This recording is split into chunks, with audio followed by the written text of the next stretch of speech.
ম্যাচে টিকে থাকো, হয় প্রতিপক্ষ ভুল করবে, নয়তো শেষ পর্যন্ত তুমি কিছু একটা করে দেখাবে।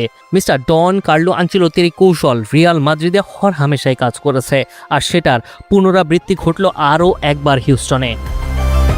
প্রথম অর্ধের চেয়ে দ্বিতীয় অর্ধে কার্লো আনচেলত্তি আরও বেশি ক্ষিপ্রতা পান, আর এটা তার সহজাত কৌশল। আর তারই রেশ ধরে কার্লোর সাজানো টোটকায় ড্রামাটিক একটা ফিনিশিং দিয়েছেন গ্যাব্রিয়েল মার্তিনেলি। স্টপেজ টাইমে জাপানের হৃদয় ভেঙে দিয়েছে যে গোল, তাতেই শেষ 16তে ব্রাজিলের পদার্পণ। জাপান এর আগে কখনো কোনোদিনও বিশ্বকাপের নকআউট ম্যাচ জেতেনি। সুযোগটা এবার সত্যিই এসেছিল, কিন্তু গোছানো এক ফুটবলে কাসেমিরোর হেডের ওই সমতা জাপানকে এলোমেলো করে দিয়েছে বাকি সময়ের জন্য। চলুন আমরা গোলগুলোয় চোখ রাখি। গোল নাম্বার 1, ব্রাজিলের ভুলে জাপানের বাজিমাত।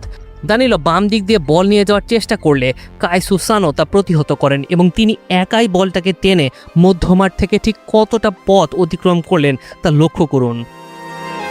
ভিশন কিউটি মিনি এলইডি টিভিতে আছে এমইএমসি এবং ডিবিএক্স টিভি সহ লেটেস্ট সব টেকনোলজি। Vision television. এতটা সময় বল পায়ে রাখলেন, রান মেক করলেন, ডিস্টেন্স কভার করলেন, কিন্তু ব্রাজিলের কেউই তাকে প্রতিহত করার চেষ্টাই করেননি। কাসেমিরো পাশ দিয়ে দৌড়েছেন ঠিকই, কিন্তু তাকে আটকানোর চেষ্টা করেননি। সম্ভবত ভেবেছিলেন এত দূর থেকে সানো শটটাই হয়তো নেবেন না, কিন্তু যে অঘটন ঘটা তা ঠিকই ঘটল।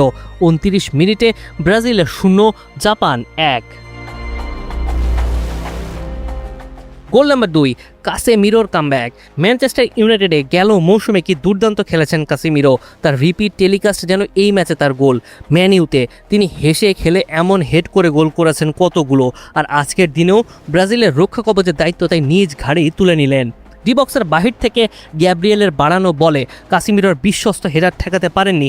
বারবার ব্রাজিলের সামনে দেয়াল হয়ে দাঁড়ানো সুজুকি, আর তাতেই দ্বিতীয় অর্ধের 56 মিনিটে ব্রাজিলের সমতা। Brazil 1, Japan 1। কিন্তু এখানেও কার্লো আনচেলত্তির মাস্টার প্ল্যান রয়েছে। হাফ টাইমে পরিবর্তন এনে কার্লো পুরো খেলার গতিপথ পাল্টে দেন। মাঠে এনরিক নামলে ফরমেশন পাল্টে 4-3-3 থেকে 4-2-3-1 হয়ে যায়, যা দিয়েই মূলত ক্রস কেন্দ্রিক এক গেম প্লের সূচনা করে ব্রাজিল। গোল নাম্বার 3, কিছু প্রশ্নের উত্তর দেওয়ার আছে।